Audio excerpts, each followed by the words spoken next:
Innal hamdalillah nahmaduhu wa nusalli ala nabiyil karim. Amma ba'd. Ibu-ibu semua sehat? Alhamdulillah. Anaknya sehat? Suami sehat? Kantong sehat? Alhamdulillah. Ada yang ada berbang enggak ya? Insyaallah. Jadi ibu-ibu luar biasa, sore-sore dulu gini karena kecintaan kita kepada Rasul sallallahu alaihi wasallam. Saya mau tanya, ibu cinta nggak sama Rasulullah? Cinta sama Rasul? Pertanyaannya sekarang, ibu lebih cinta mana, Rasul atau suami? Dua-duanya. Nah itulah curangnya perempuan, dia boleh, kalau kita nggak boleh dosa. Tapi saya mau nanya, ibu pernah nggak disakitin sama Rasulullah? Nggak pernah. Ibu pernah nggak disakitin sama suami? Pernah tuh. Yang begitu dicintai.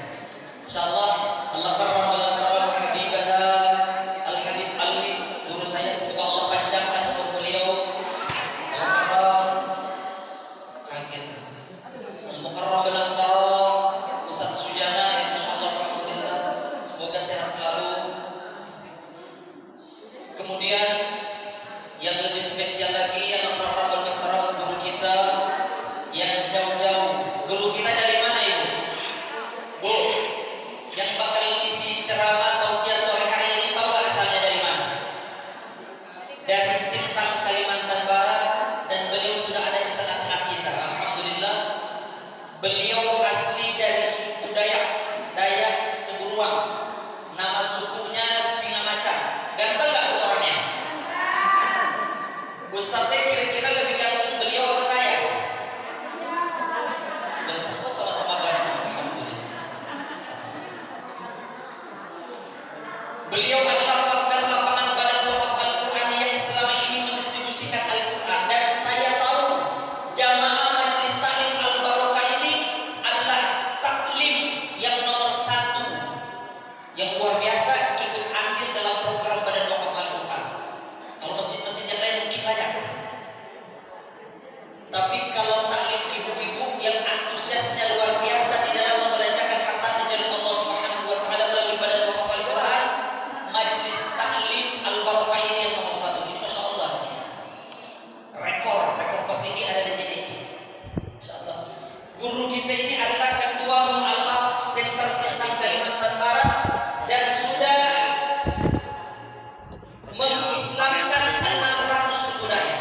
Pertanyaannya sekarang, kalau sudah mengislamkan 600 lebih suku Dayak, apakah perjuangan dakwah beliau sampai di situ? Ternyata itu adalah awal langkah dari perjuangan dakwah baru dimulai setelah mereka memeluk Islam. Kenapa? Kita harus membina mereka, mengajarkan mereka ilmu Al-Quran, dan mereka membutuhkan Al-Quran. Maka ketika Allah Subhanahu wa taala sampaikan firman Allah dari kitab alladziina astafaina min ibadina, ketika Al-Quran diturunkan, faminhum zalimun li nafsihi, zalim kepada dirinya sendiri, wa minhum muqtasid, menerima 50-50. Kenapa ini semua bisa terjadi? Ini dialami oleh saudara-saudara kita yang ada di pedalaman, mereka tidak memiliki mushaf Al-Quran dan tidak memiliki tenaga pengajarnya.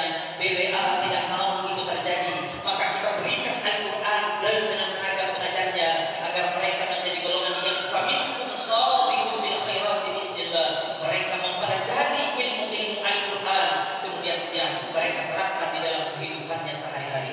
Sebelum kita mendengarkan tausiah dari guru kita, video sudah disiapkan?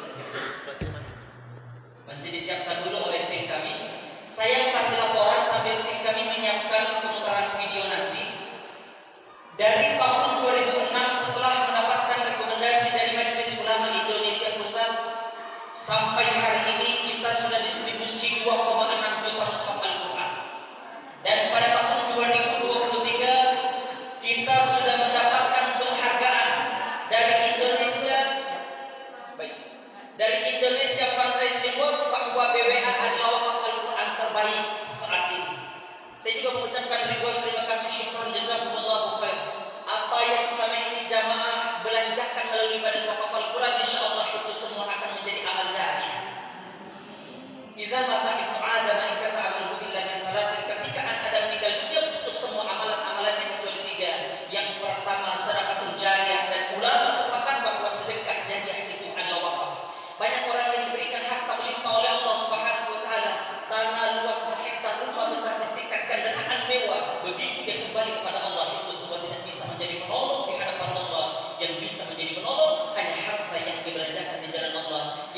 kedua ilmu yuntafa'u bihi, ilmu yang bermanfaat.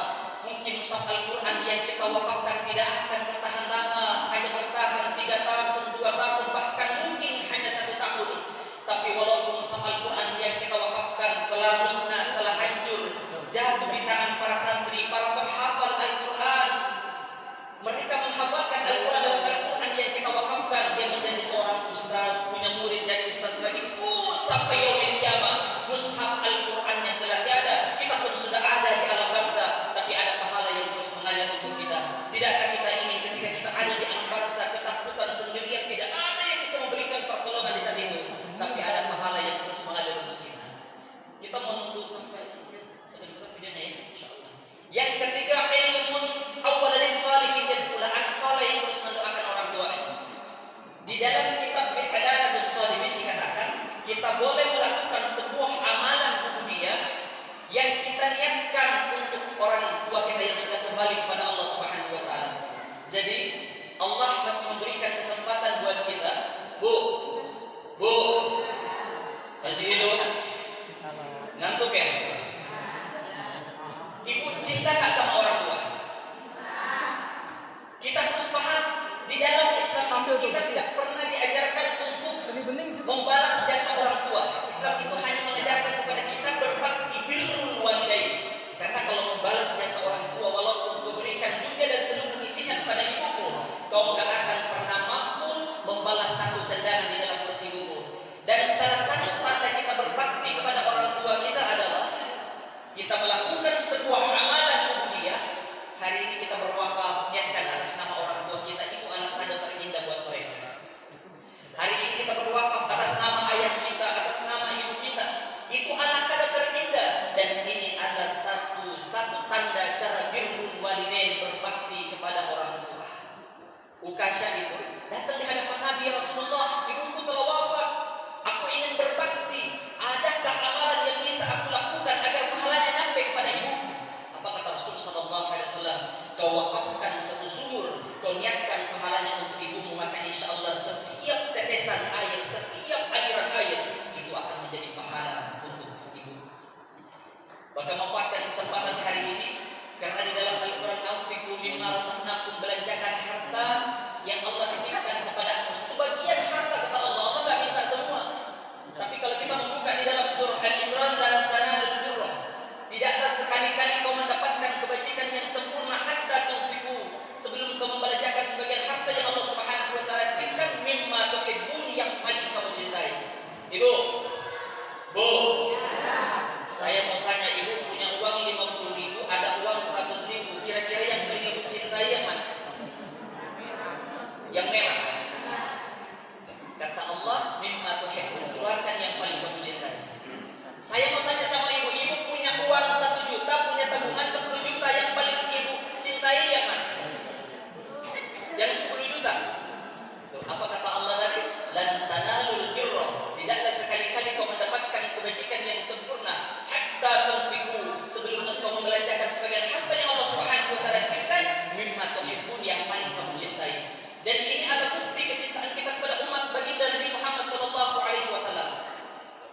Guru saya pernah sampaikan satu, dan kebetulan di tengah-tengah kita ada Ketua Mu'alaf Center Sintang Kalimantan Barat. Kata guru saya, ini mungkin bisa diklarifikasi nanti guru kita, di Sintang itu ada satu daerah, Pak. Kebetulan saya orang Riau.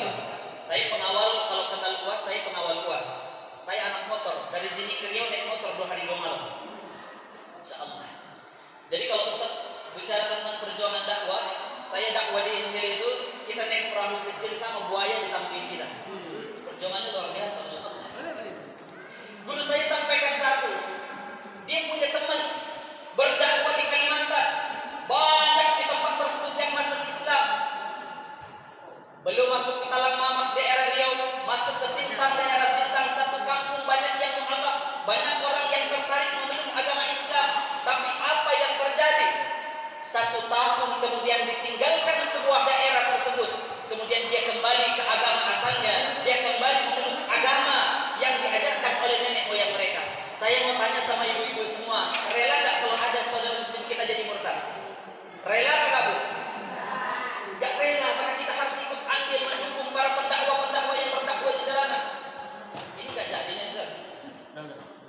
Itu aja. Tapi udah connect belum? Udah, tinggal setel lagi. Udah connect tinggal azan. Baik. Saya tidak memperpanjang waktu. Kita tonton video perjuangan dakwah guru kita di sana. Suaranya ini enggak?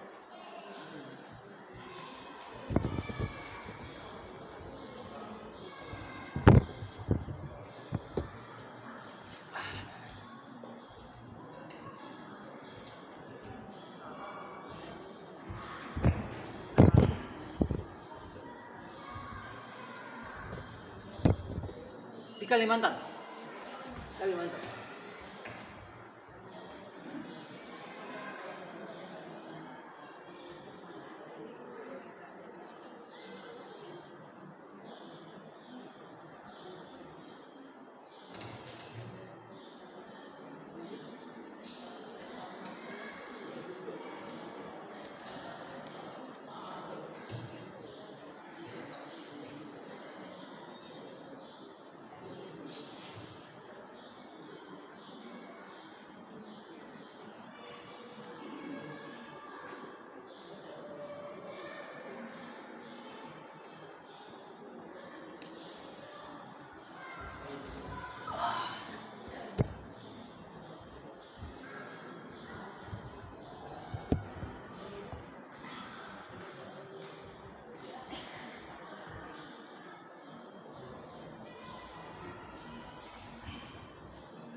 Apakah menjalankan?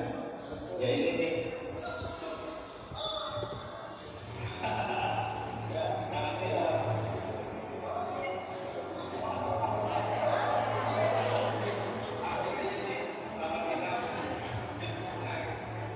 Jadi salah satu angkatan kita itu kalau masuk ke pedalaman, dia seperti ini salah satunya.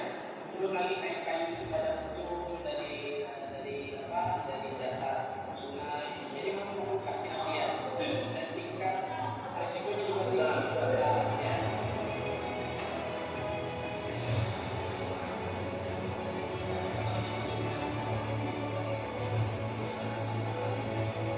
Ya begini kondisi ketika kita masuk ke dalam kondisi Kalimantan Barat, kita memang harus bisa membaca kondisi sungai, kondisi alam. Kalau pada saat naik kita aman, pada saat naik turun jika kondisi kita terjadi.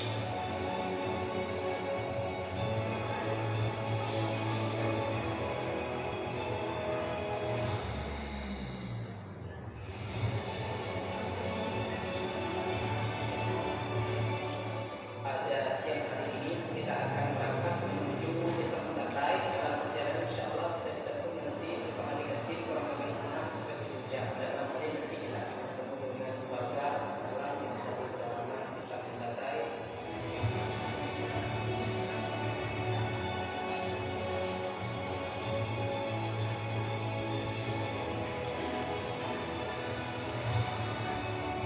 Alhamdulillah sudah kurang lebih 600 mualaf yang masuk Islam dengan aspek dakwah ini. Dan tentunya ini tidak hanya sebatas mereka masuk Islam, tetapi masih banyak PR yang harus kita selesaikan. Dalam hal ini kami membina mereka membutuhkan Al-Quran untuk kita sampaikan kepada mereka yang menjadi sarana berkali-kali Allah Subhanahu wa Ta'ala. Kami berharap dan mengharapkan bantuan dari seluruh kaum muslimin untuk mensupport dakwah ini dengan berwakaf Al-Quran di Badan Wakaf Al-Quran, dan mudah-mudahan para maaf akidah mereka dekat dengan Al-Quran, dan mudah-mudahan tidak sulit dijaga oleh Allah Subhanahu wa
wa asyhadu anna Muhammadan Rasulullah. Aku bersaksi dengan sungguh-sungguh bahwa tidak ada Tuhan selain Allah, dan aku bersaksi bahwa Nabi Muhammad adalah utusan Allah.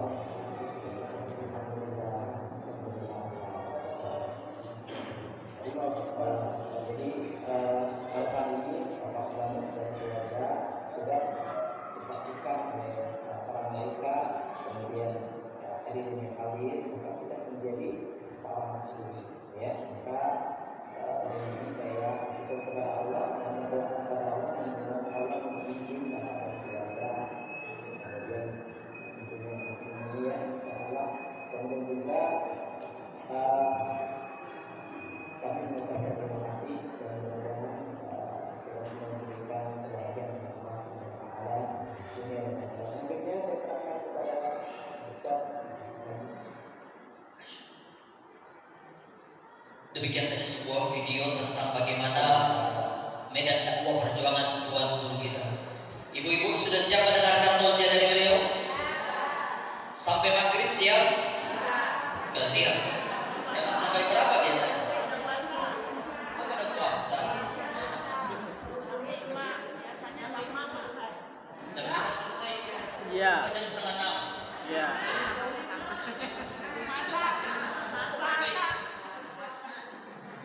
Untuk mempersingkat waktu, kita mendengarkan tausiah dari Tuan Guru kita Al-Mukarram Al-Mukarram Ustaz Muhammad Yamin. Kepada beliau alaihi falyatafaddal masykur.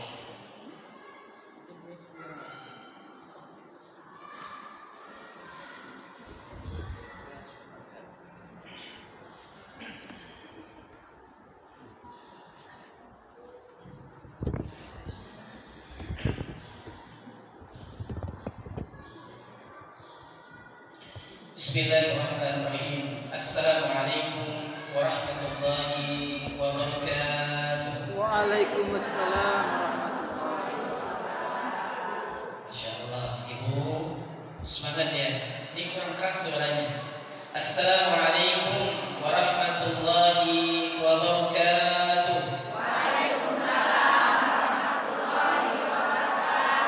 Insyaallah kalau begini enak dengarnya. Semangat ya. Alhamdulillah. Alhamdulillah hamdan katsiran thayyiban mubarakan fi kama yuhibbu rabbuna wa yarda. Asyhadu an la ilaha illallah wahdahu la syarika lah wa asyhadu anna Muhammadan 'abduhu wa rasuluhu la nabiyya ba'dah. Ya ayyuhalladzina amanu taqullaha haqqa tuqatih wa la tamutunna illa wa antum muslimun, amma ba'd. Alhamdulillah, segala puji hanya milik Allah Subhanahu wa taala, karena dengan rahmat dan kasih sayang dari Allah Subhanahu wa taala, maka alhamdulillah pada sore hari ini Allah hadirkan kita, Allah mudahkan urusan kita, dan Allah sehatkan kita sehingga kita bisa hadir di dalam rumah Allah Subhanahu wa taala ini dalam keadaan dimudahkan urusan kita oleh Allah Subhanahu wa taala, dan mudah-mudahan ini pahala menjadikan kita kelak bertemu dengan Allah Subhanahu wa taala. Amin ya rabbal alamin. Salawat dan salam semoga selalu tersampaikan kepada manusia terbaik yang pernah Allah hadirkan di muka bumi ini, yakni Nabi Muhammad sallallahu alaihi wasallam beserta dengan keluarganya, sahabatnya, dan seluruh pengikutnya yang istiqamah hingga akhir zaman. Dan mudah-mudahan ini kita yang hadir di sini kelak akan mendapatkan syafaat dari beliau. Amin ya rabbal alamin. Kami mengucapkan jazakumullahu khairan jazaa kepada DKM Masjid Al-Barakah ini beserta dengan seluruh pengurus, para alim ulama, para orang tua. Mudah-mudahan Allah Subhanahu wa taala berikan pahala kepada mereka karena menjadi wasilah ini semua kita bisa bertemu hari ini, dan mudah-mudahan juga seluruh jamaah yang hadir hari ini Allah berikan pahala yang besar. Allah lipat gandakan pahalanya. Allah sehatkan seluruh orang-orang yang kita cintai.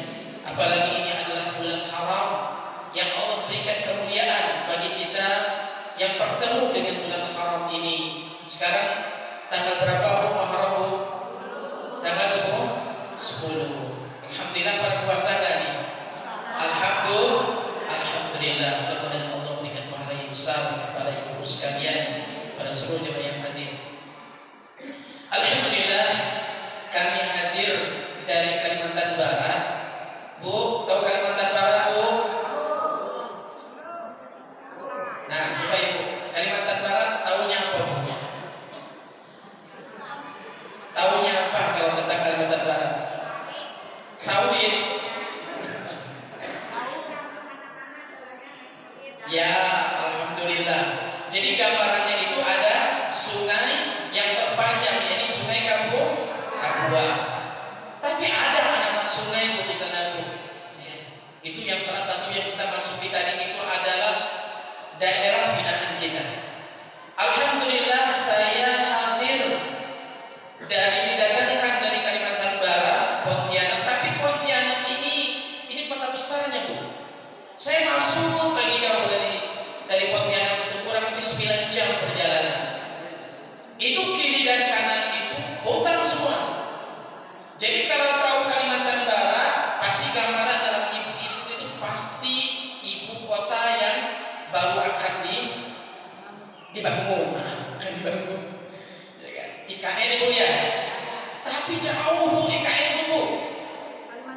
Kita di Kalimantan Barat, Kalimantan Tengah baru ke Kaltim. Kalau dari Kalimantan Barat itu 3 hari 4 malam baru sampai Bu. Itu hutan semua Bu. Itu jalannya itu jalan tanah tuh. Bukan seperti dari Bogor ini ke Pulau Jawa, bukan. Ya. Itu banyak hantunya itu. Iya, banyak hantunya. Nah, saya bukan di Pontianaknya, tapi di Kabupaten Sintang. Tetapi juga bukan di Kabupaten Sintang yang masuk lagi ke kecamatannya. Alhamdulillah sampai hari ini tuh jalan dari Kabupaten Sintang ke kecamatan tempat saya berkegiatan dakwah hari-hari ini seperti bubur Bu jalannya. Seperti apa Bu? Bubur. Nah kalau bubur ini pasti becek-becek, ya kan? Iya sampai hari ini. Maka bersyukurlah kita yang berada di perkotaan ini, jalannya bagus, masjidnya dekat, tempat belajar ilmu agamanya lebih mudah. Bersyukur tak Bu? Alhamdulillah. Saya hari ini terus berdakwah karena prihatin dengan keadaan yang seperti ini. Karena saya dulu sebelum bermukim di kecamatan ini Bu, saya dilahirkan, dibesarkan oleh orang tua dalam keadaan sangat-sangat sulit.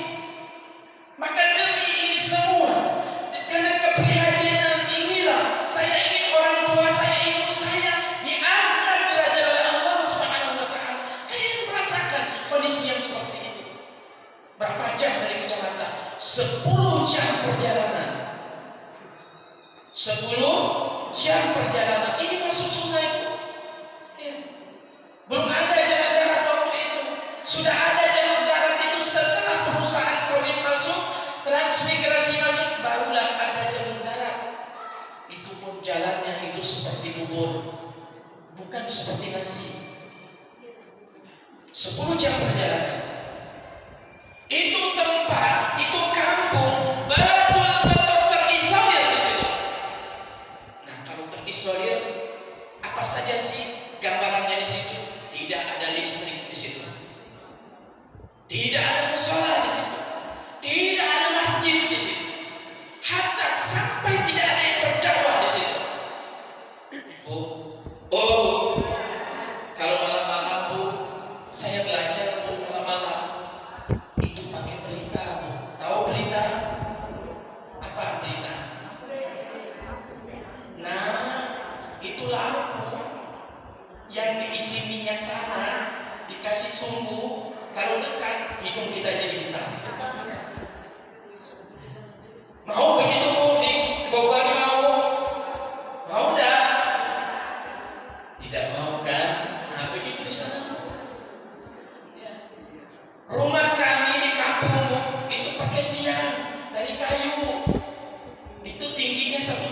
setengah. Ya. Dindingnya itu dari kulit kayu, lantainya dari papan, dapur-dapurnya itu dari kayu sebesar pergelangan tangan. Orang kampung di tempat kami itu orang Dayak itu pelihara babi. Tahu babi Bu? Apa yang diketahui tentang babi? Pasti nyonyornya kan? Iya, babi itu punya nyonyor yang begitu. Itu kalau di kampung lepas semua babi-babi itu yang hitam-hitam tuh, mulai dari induknya yang gede-gede, anaknya, cucunya. Kalau di kampung tuh macet tuh karena babi Bu. Kalau di kota karena apa? Mobil dan motor. Kalau di kampung itu macet jalan kita karena babi-babi ini berjalan-jalan. Itu nggak boleh ditabrak babi-babi itu. Kalau ditabrak mati anaknya babi, dihitung bapaknya babi, dihitung maknya babi, dihitung abangnya babi. Karena apa? Karena hukum yang paling kuat di kampung orang Dayak itu hukum adat. Tahu hukum adat Bu? Tahu nggak? Nggak tahu. Belajar nanti. Belajar hukum adat. Nanti kalau ke Kalimantan Barat nanti bilang tim BWA mau ikut Ustaz Yamin ke pedalaman biar tahu sana gitu. Belajar apa? Belajar hukum adat. Gitu. Jadi begini yang sekalian. Jadi kalau naik ke rumah kami waktu itu babi-babi itu berkeliaran di bawah. Jalan tuh nggak bisa begini kaki kita, harus begini. Nah, kenapa jalan begitu? Babi-babi itu buang kotoran di sepanjang jalan. Tuh, babi-babi hitam tuh. Nah disitulah saya dan keluarga itu ditakdirkan Allah, dan disitu kamu itu juga mendapatkan hidayah Islam. Kata Allah, salah satu sebab kami memilih Islam adalah karena rata-rata keluarga kami ini tidak bisa masuk makan daging babi. Tuh, ibu saya Bu, dari Allah kalau sudah makan itu daging, itu gatal-gatal kulitnya tuh. Ya, padahal daging babi itu bagi orang Dayak paling enak, paling enak. Darahnya diambil, dibekukan, lemaknya diambil, tidak ada yang dibuang kecuali bulunya. Tuh, kecuali bulunya. Tapi Allah berikan sebuah ujian ini menjadi asbab hidayah bagi kami. Kalau saya cerita tentang proses masuk Islam panjang bukan cukup sampai jam 5 panjang. Tapi alhamdulillah akhirnya kami dan keluarga ini masuk ke dalam Islam. Betapa indahnya, betapa nikmatnya mendapatkan hidayah Islam. Betapa nikmatnya. Tetapi perkara masuk Islam ini perkara mudah, betul tak? Yang paling berat apa Bu? Setelah kita hijrah, apa yang paling berat? Bu, apa yang paling berat Bu? Istiqomah. Mampu tak kira-kira ibu istiqomah di tempat yang terisolir begitu? Mampu tak? Yakin Bu? Tak mampu. Musola tak ada, boro-boro musola. Majlis taklim pun ada. Seperti itu. Ibu saya Bu, begitu kami masuk Islam itu mengusir kami dari kampung. Tidak diakui saudara, tidak diakui ponakan. Itu masa yang paling membuat kami menangis. Saya lihat ibu saya hari-hari menangis. Bayangkan dalam kondisi hidup susah waktu itu, hanya mengandalkan hasil pertanian oleh karet di kampung. Itu karet Bu, tahu karet Bu? Tahu nggak Bu? Nah, mungkin kalau di kota ini ada perkebunan, tapi perusahaan yang kelola. Tapi kami di kampung Bu, karet-karet ini di dalam hutan Bu, dalam hutan. Kalau pergi ke kebun itu ke hutan, nyamuk pun banyak di muka-muka kita nih, di badan kita nyamuk hutan. Itu turunnya Bu jam 5 subuh untuk mengambil air getahnya. Nah begitu memilih Islam, kami muslim dari kampung. Akhirnya kami pun hijrah ke kecamatan. 10 jam perjalanan demi akidah Islam, 10 jam perjalanan. Saya lihat ibu saya sambil buang air dari sampah. Nangis ibu saya. Nangis ibu saya. Adik-adik kecil saya, kami dalam perahu, naik perahu, bawa beras, buah tilam, bawa bantal, bawa kompor. Saya lihat ibu saya membuang air waktu itu. Ya. Membuang air sampah waktu itu. Dan yang hari ini yang membuat saya semangat dalam berdakwah itu adalah ibu saya. Hari ini yang membuat saya tegar di atas dakwah adalah karena ingin mengangkat derajat ibu saya. Itu yang membuat saya semangat sampai hari ini. Pertanyaannya, banyak tantangan banyak. Mulai dari hijrah ke kecamatanmu, kami turun dari kampung, membawa harus membangun rumah pun di tengah hutan waktu itu. Mulai kehidupan baru, begitu sampai di kecamatan, 3 tahun saya tidak bisa belajar agama karena tidak ada tempat untuk belajar. Ustaznya tidak ada, masjidnya jauh, berkilo-kilo jauh masjidnya. Ada madrasah pun tidak ada. Akhirnya saya dititipkan ibu saya itu di Kabupaten Sintang, masuklah ke panti asuhan waktu itu. Barulah bisa belajar agama, baru bisa sholat, baru bisa saya baca Quran. Kemudian berikutnya saya sampai belajar di Pulau Jawa demi bisa berdakwah, demi bisa memberikan manfaat buat keluarga saya. Akhirnya selesai saya menuntut ilmu, apa yang saya lakukan? Orang yang pertama kali saya dakwahkan itu saya sampaikan dakwah orang tua saya. Orang tua saya. Saya masih ingat ketika saya di pesantren waktu itu ibu saya kirim surat. Hari ini surat ibu saya simpan baik-baik. Saya ingat bagaimana berkorban ibu saya, menangisnya ibu saya, bagaimana doa saya, doa ibu saya, itu yang membuat hati saya bersemangat dan dakwah. Dan saya meminta kepada Allah mati di medan dakwah. Sampai hari ini. Akhirnya saya pulang kampung, orang yang pertama kali saya sampaikan dakwah ibu saya. Dari tidak berhijab ibu saya berhijab, dari yang tidak bisa sholat ibu saya bisa sholat. Semua keluarga saya. Kemudian saya kembali ke kampung di mana kami diusir di situ. Saya sampaikan dakwah. Bayangkan mengingat itu, hari inilah saya akan terus dakwah ke kampung yang dimana kami diusir, di mana kami ini dilahirkan, dibesarkan. Saya kembali dakwah ke situ. Dari rumah ke rumah menyampaikan pesan dakwah. Pernah siapa yang kaji? Ada yang kaji. Hanya karena prihatin, hanya karena ingin berjuang, karena hanya ingin berbisnis untuk sampai hari ini terus berdakwah. Tempat biasanya babi berkeliaran, tempat biasanya orang-orang yang potong babi dan jual babi. Akhirnya di situ berdirilah sebuah musola. Orang kampung bertanya, Ustaz, orang yang merintis dakwah di sini, apa yang akan kami berikan prestasi Ustaz untuk mengingat dakwah Ustaz? Akhirnya dibangun di situ musola. Dibangun musola di situ, mereka minta dikasih nama saya. Saya lama mikirnya. Akhirnya dikasih nama Ashabul Yamin, sebagaimana dalam Quran surah Al-Waqiah. Tetapi dakwah jemaah sekalian tidak berhenti di situ. Karena dakwah itu adalah melayani, bukan kita layani. Kalau dakwah ke kampung-kampung itu tidak ada. Kita ini dikasih amplop, kita mau berkampung, meninggalkan anak, meninggalkan istri, meluangkan waktu, menurunkan ego kita. Ibu tadi lihat kami pakai perahu. Dalam perahu itu isinya apa? Ada kompor, ada beras, ada pakaian, dan bahkan ada obat-obatan yang kami bawa ketika masuk kampung. Karena 1 hari, 2 hari, 3 hari kita belum bisa bicara tentang Allah dan Rasulnya. Kita ini masih mendatangi dari rumah ke rumah mencari bagaimana perbuatan tempat untuk berdakwah di kampung itu. Sehingga kalau sudah diterima dengan baik, barulah kita bicara tentang kebesaran Allah Subhanahu wa Ta'ala.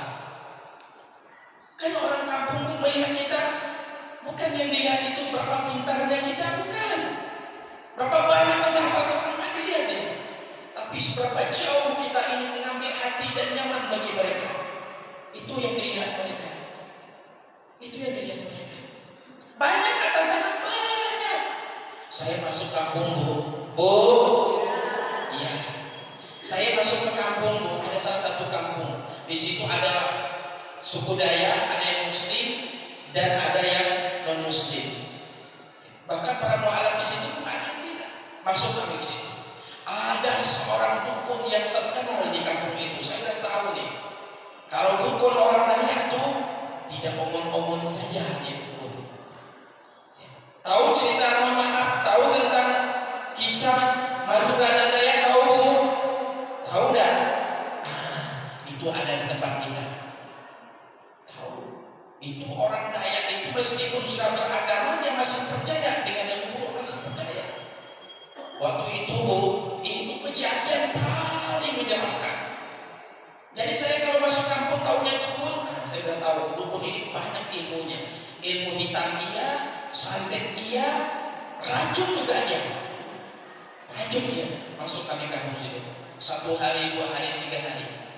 Akhirnya ketika melihat dakwah kita ini diterima di satu rumah berikutnya, saya dihampiri oleh tokoh masyarakat di situ. Ustaz, sebaiknya mulai hari ini Ustaz, jangan lanjutkan lagi dakwah di sini. Kaget saya pun, ada rasa tiba-tiba rasa tersambar petir. Kenapa? Karena dakwah ini menjadi tujuan kita. Kenapa? Saya bilang kok tiba-tiba begini? Dukun di kampung ini sudah mulai tidak nyaman dengan dakwah Ustaz. Ya, saya bilang, lama saya berpikir. Ya karena saya tahu kalau dukun orang sana benar-benar dukun loh, bukan dukun biasa, bukan.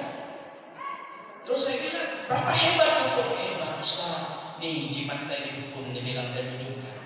Orang di sini semua sudah kembali ke dukun. Saya bilang, berapa hebat Ustaz. Orang hilang pun ketemu Ustaz. Orang datang ke dukun ini dia pesan suruh bunuh orang itu pun mati. Astagfirullahaladzim, saya bilang seperti itu. Akhirnya saya yakin. Saya sampaikan kepada mereka, baik, saya bilang, kalau hari ini saya mati di tangan dukun, maka saya mati di jalan Allah Subhanahu wa taala. Tapi kalau hari ini dan seterusnya saya Allah hidupkan, Allah jaga saya, maka dakwah harus sampai hari ini. Apa yang terjadi ini bulan haram di dalam rumah Allah ini, seminggu kemudian dukunnya mati. Lu bayangkan, dukunnya mati, orang pun ramai berkumpul lu. Itu bahkan jadi perbincangan di kampung itu. Ustaz Yamin orang sakti, kita mereka. Tuh.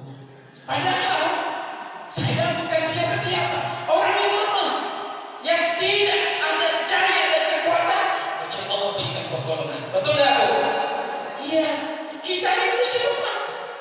Makanya kalau kita lagi malas, lagi ini sesuatu hal yang Allah perintahkan, kita dianjurkan berdoa. Apa doa yang kita baca? La haula wala quwwata illa billah. Tidak ada daya dan kekuatan kecuali Allah berikan pertolongan pada kita. Karena kita manusia lemah. Saya kalau masuk kampung katakan dulu kami nangis saya dulu. Ya Allah, Engkau yang membolak-balikkan manusia, hati manusia yang ada di sini, ya Allah.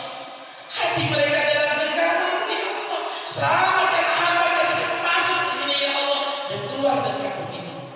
Maka saya selalu mengandalkan Allah. Sama juga kita semua yang hadir di sini mulai hari ini dan seterusnya. Serahkan urusan kita kepada Allah. Siap, Bu? Siap tak? Siap. Harus kita serahkan segala urusan kita kepada Allah. Karena pertolongan itu hanya datang dari Allah. Kita bersyukur. Akhirnya setelah dakwah ini dukun mati, Bu. Orang kampung itu bilang syukuri dukun mati, kata orang. Ada juga yang dukunin, Bu. Karena ada yang meninggal di situ, mereka bilang gara-gara dukun. Ya kan? Iya, jadi dukun ini kadang dipersalahkan juga. Tapi orang masih percaya dengan dukun. Akhirnya apa yang terjadi? Dakwah pun kami gencarkan, intensifkan di situ. Sampai hari ini tuh kalau kami masuk ke tempat itu seperti pejabat, Bu, pegang tangannya, ya, kemudian diajak masuk ke rumah-rumah. Kenapa? Kita merintis dakwah di situ. Tidak ada kebahagiaan bagi kita kecuali orang itu dapat hidayah, dapat petunjuk dari Allah disebabkan karena apa yang kita sampaikan kepada mereka. Sama seperti kita semua. Kita ini punya harta. Kalau dengan harta itu memberikan manfaat yang besar,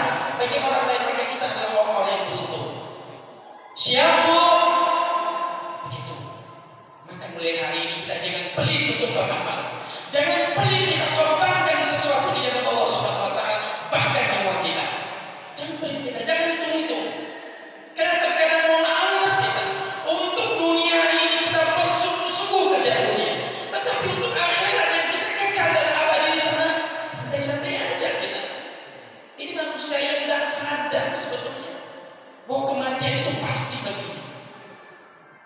Ini yang harus menjadi konsen kita hari ini. Dakwah sampai di keluarga kita. Kalau sudah tidak ada dakwah, maka selesai keluarga kita. Maka ini menjadi perhatian kita. Saya masuk lagi ke kampung lain. Masuk kampung lain 1 hari, 2 hari, 1 minggu, 2 minggu. Masuk dakwah, tim bersama dengan tim. Tiba-tiba saya keluar dari kampung itu jam 1 siang. Keluar dari kampung. Tiba-tiba mulut saya terkunci, Bu. Tidak bisa bicara, demi Allah, tidak bisa bicara mulut saya. Tiba-tiba ketakutan pun hadir dalam hati saya. Saya manusia yang lemah, yang masih takut mati juga. Jangankan saya manusia biasa, Nabi Musa alaihissalam seorang nabi yang Allah berikan mujiat kepadanya. Allah perintahkan, ya Musa dan Harun, pergilah engkau kepada Fir'aun, innahu tagha. Sesungguhnya Fir'aun itu melampaui batas. Takut Musa. Tapi Allah ingatkan, Allah berikan kabar dalam Quran, kata Allah, la takhafa innani ma'akuma asma'u wa ara. Engkau Musa dan Harun jangan takut, kata Allah. Sesungguhnya aku bersama dengan engkau berdua. Aku mendengar, kata Allah, dan aku melihat engkau. Apa yang dilakukan oleh Musa? Berdoa. Israh li sadri wa yassir li amri wahlul 'uqdatam min lisani yafqahu qawli. Itu doa yang dipanjatkan oleh Musa alaihissalam, mohon kemudahan dari Allah. Saya demikian.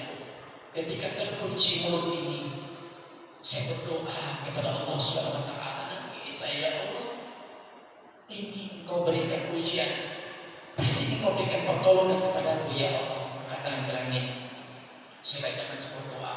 Bismillahirrahmanirrahim. La yadurru ma'asmihi syai'un fil ardi wala bis sama'i wa huwas samiul 'alim. Saya jorok-jorokan begini sampai kerongkongan saya dalam. Sampai muka saya 20 menit kemudian baru saya bisa bicara. Saya nangis pun saat itu, syukur saya ditanam sampai ini kotor di badan saya. Karena tidak pernah saya rasakan kecuali setelah muda. Beda dengan perkotaan, duduk nyaman, mendengar dengan nyaman orang mendengar, tapi di kampung itu beda. Kadang jatuh dari motor saya 3 bulan nggak bisa jalan ini saya. Karena jalannya bukan seperti di kota ini, bukan. Tetapi ini semua ada kebahagiaan bagi saya, ada kenyamanan bagi saya sampai kelak saya mati di medan dakwah. Maka hari ini saya semangat dakwah.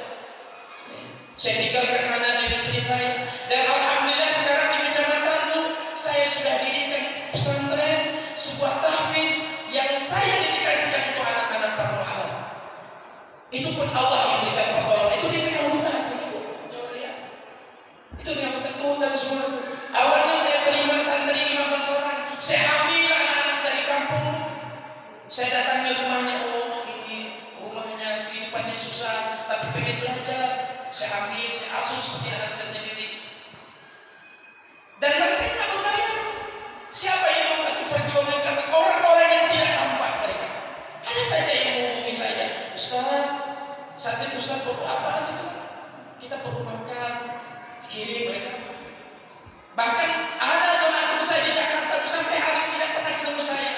Dari Allah dan Rasulullah tidak pernah ketemu saya.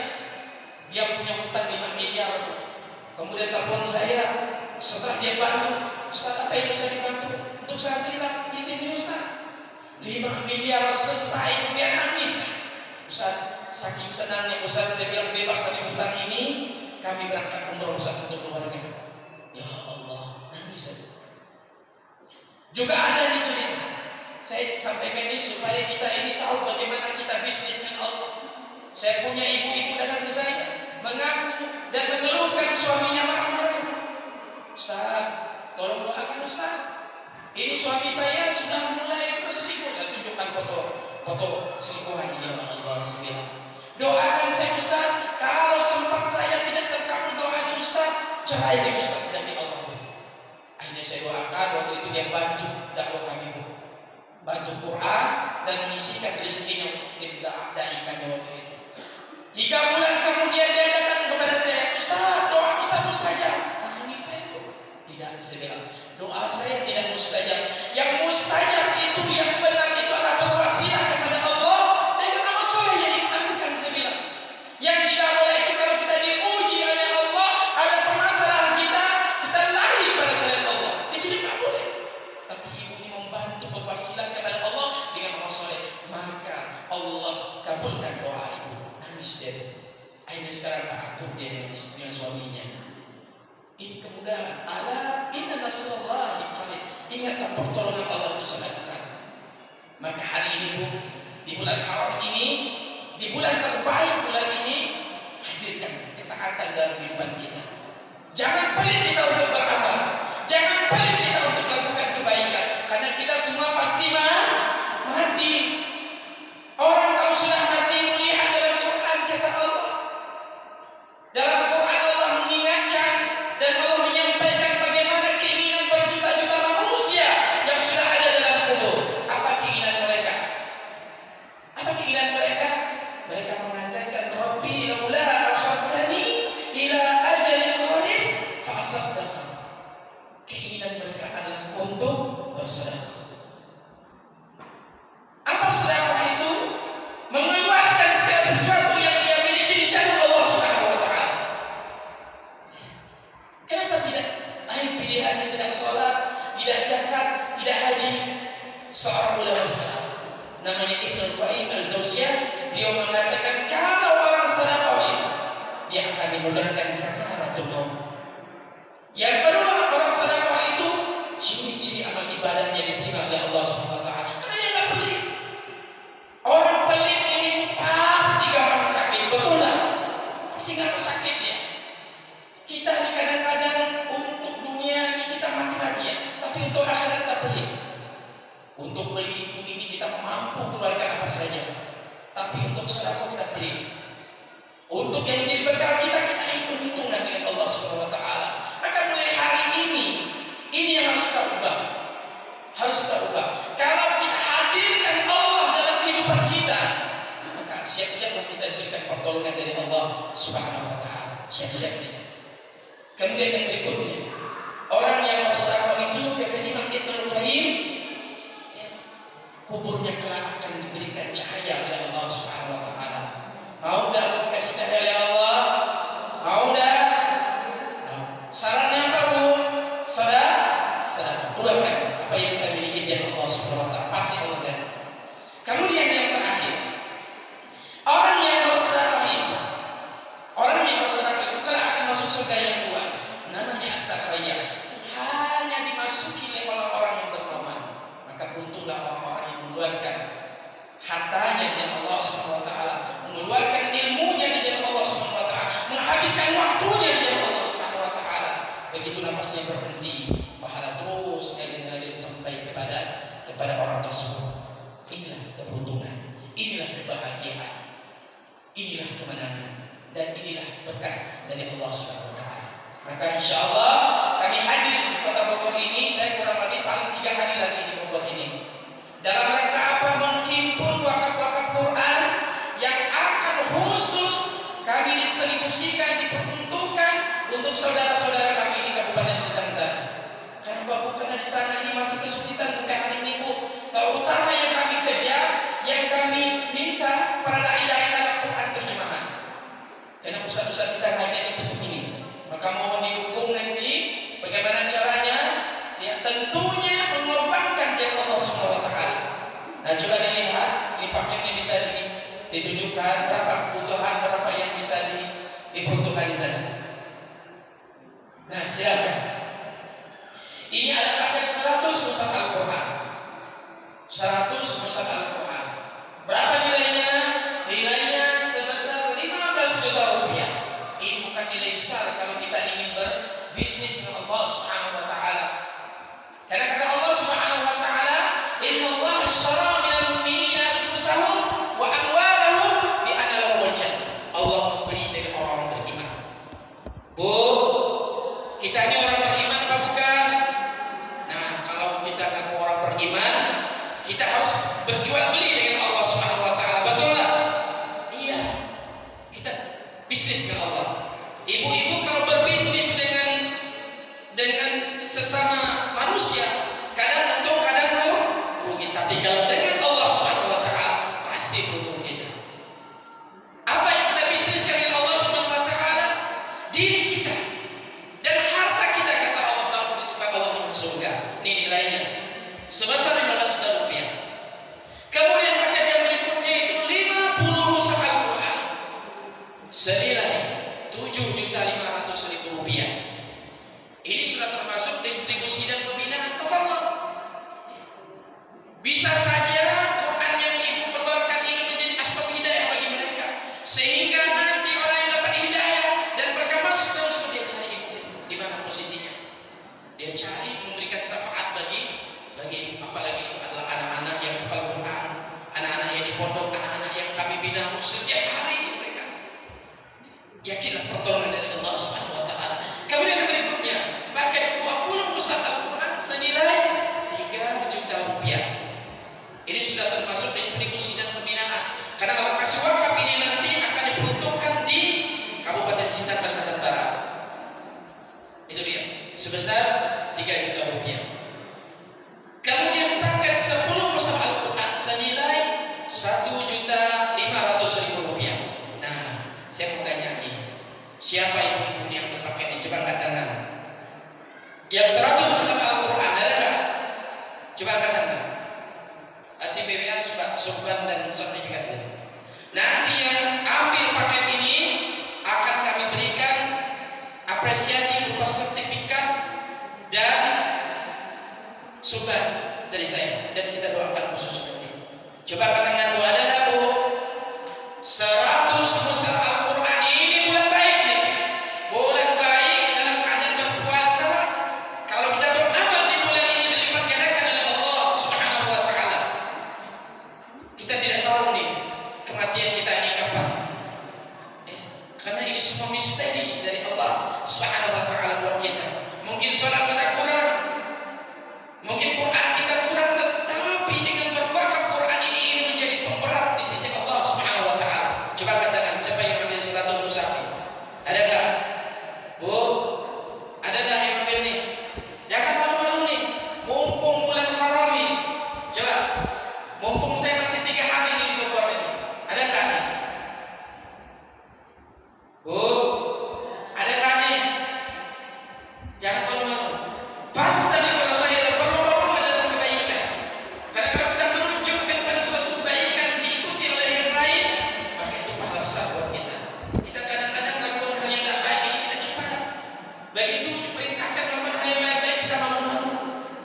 Ya. Nah ini nanti kita berikan. Ini ada sertifikat dan Subhan dari saya, dan saya doakan khusus nanti. Ya. Kolektif ya. Iya. Nanti bisa yang nyusul transfer juga. Baik. Nah, tapi tidak masalah. Nanti mungkin ibu-ibu ada yang mau ambil, ya. Nah ini kemarin, ya. Itu dukungan dari masjid, ada dari para kiai kemarin juga, ya, sudah mendukung wakaf Quran yang kita alokasikan di Kalimantan Barat. Baik. Ya, ini tadi nilainya. Nanti kalau ibu mau di luar kolektif silakan. Mungkin nanti diniatkan untuk orang tuanya, untuk saudaranya, atau ada niat lain karena hajat-hajat yang ingin dicapai, silakan nanti temui tim daripada wakaf Quran. Dan mudah-mudahan ini semua menjadi amal ibadah buat kita. Karena tidak mungkin Allah ingin memberikan surga kepada kita hanya kita ini santai-santai saja. Karena kita berjuang, berbisnis dengan Allah Subhanahu wa taala, dan mudah-mudahan seluruh jamaah yang hadir, terutama ibu-ibu ini, saya mengucapkan banyak terima kasih kepada Ketua Majelis Taklim Al-Barokah. Mudah-mudahan Allah berkahi. Amin. Allah sehatkan. Kemudian Allah jaga seluruh orang-orang yang dia cintai. Yang masih banyak hutang, mudah-mudahan bebas dari hutang. Yang masih belum punya anak, belum punya cucu, mudah-mudahan Allah berikan anak dan cucu. Yang saleh dan salehah, Allah berkahi, Allah sehatkan, Allah masukkan ke dalam surga. Kemudian Allah selamatkan dari azab kubur. Dan mudah-mudahan bulan haram ini sehatkan kita, Allah terima kita dalam seluruh pahala-pahala kita diterima oleh Allah Subhanahu wa taala. Sekali lagi kami mengucapkan terima kasih kepada DKM Masjid Al-Barokah, kepada seluruh majelis taklim, ibu-ibu, ketuanya terutama saya ucapkan jazakallahu khairul jazaa. Mudah-mudahan kita semua diberikan pahala yang besar oleh Allah Subhanahu wa taala. Saya mohon maaf apabila apa yang saya sampaikan ini tidak berkenan. Mudah-mudahan Allah ampuni dosa-dosa saya dan dosa seluruh jamaah yang hadir di sini. Dan mudah-mudahan kelak kita bertemukan Allah di dalam surga Allah Subhanahu wa taala. Mungkin hanya ini yang bisa saya sampaikan. Sekali lagi saya mengucapkan terima kasih. Saya akhiri. Assalamualaikum warahmatullahi wabarakatuh. Waalaikumsalam warahmatullahi wabarakatuh. Bagi jamaah yang ingin menyalurkan wakafnya, insyaallah tim kami ada di tempat ini sampai jam 5:30. Dan bagi jamaah yang ingin berwakaf via transfer, di brosur itu ada nomor rekening kami dan langsung konfirmasi bukti transfernya via WhatsApp di nomor yang distempel di dalam brosur tersebut.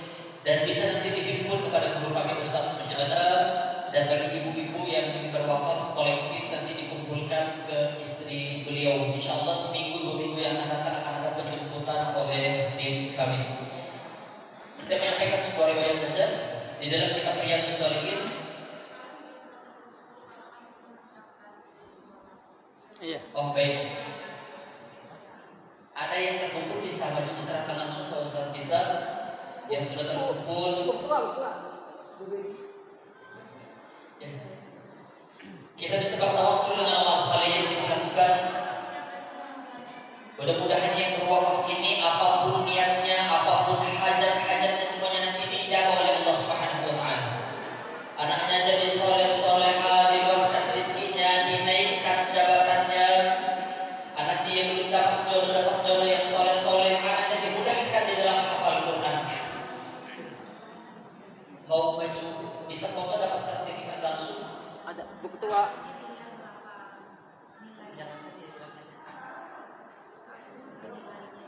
Tutup aja saja. Iya. Tutup kan? Ah, Baca apa? Foto. Foto ini. Sebentar. Boleh maju ke depan, ibunya kita serahkan. Oh di sana. Sertifikat ada tadi. Bang Supanti standby itu. Foto.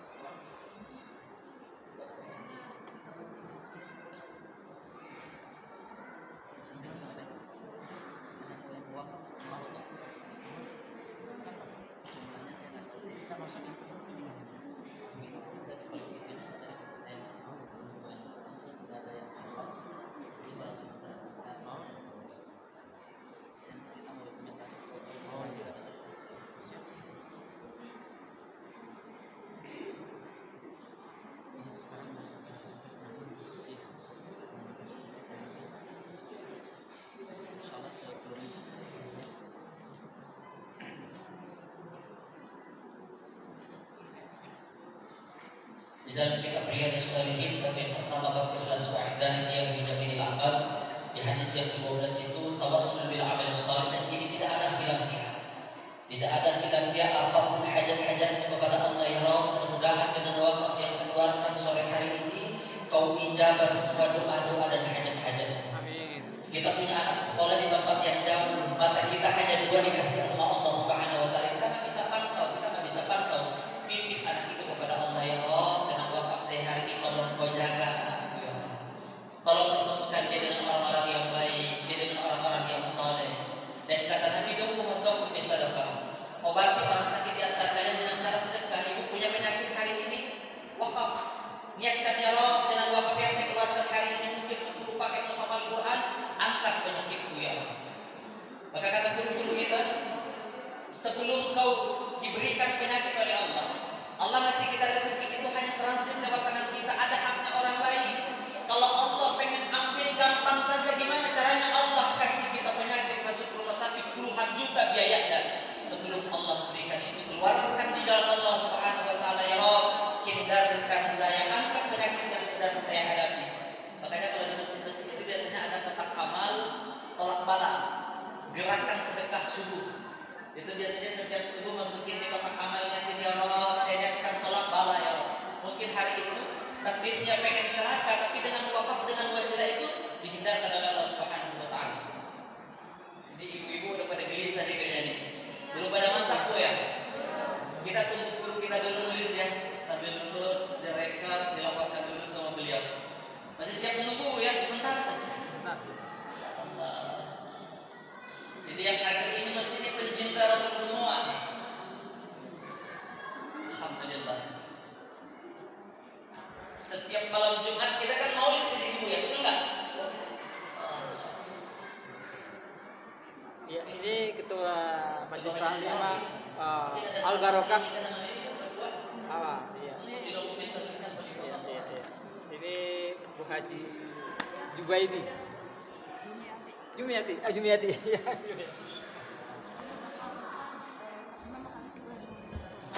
Siap. Oh iya, siap.